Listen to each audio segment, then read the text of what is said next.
গত রবিবার সন্ধ্যায় ময়মনসিংহ দুবারা গতলা ইউনিয়ন পূর্ব টাঙ্গাটি গ্রামে নিশান মনির নামে 4 বছর 7 মাস বয়সের বাচ্চাকে খুঁজে পাওয়া যাচ্ছে না বলে জানায়। পরে মসজিদে মাইকিং করে জানিয়ে দেওয়া হয় নিখোঁজ শিশুর খবর এবং গ্রামবাসী খোঁজাখুঁজির পর রাত আনুমানিক 10টার দিকে নিখোঁজ শিশুর মরদেহ পাওয়া যায় কংস নদীর পাড়ে পানিতে।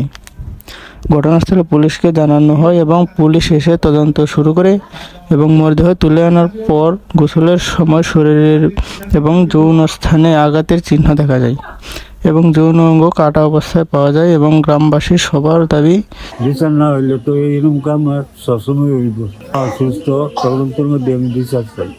পৃথিবীতে আসার পর সে কিছু বোঝার আগেই সে তাকে দর্শন করা, হত্যা করা, এই যে এটা আমাদের মানসিকতা, সমাজে যে কিছু মানুষের মানসিকতা, এদেরকে কঠিন থেকে কঠিনতর শাস্তির আওতায় না আনা পর্যন্ত সমাজ ভালোভাবে চলবে না। আপনাদের মাধ্যমে আমি সমস্ত দেশবাসীর কাছে আশাবাদ করি, আশা রাখি যে এরা যেখানেই থাকুক এদেরকে ধরিয়ে দিয়ে সুস্থ তদন্তের মাধ্যমে এদের বিচার যেন সম্পন্ন করা হয়।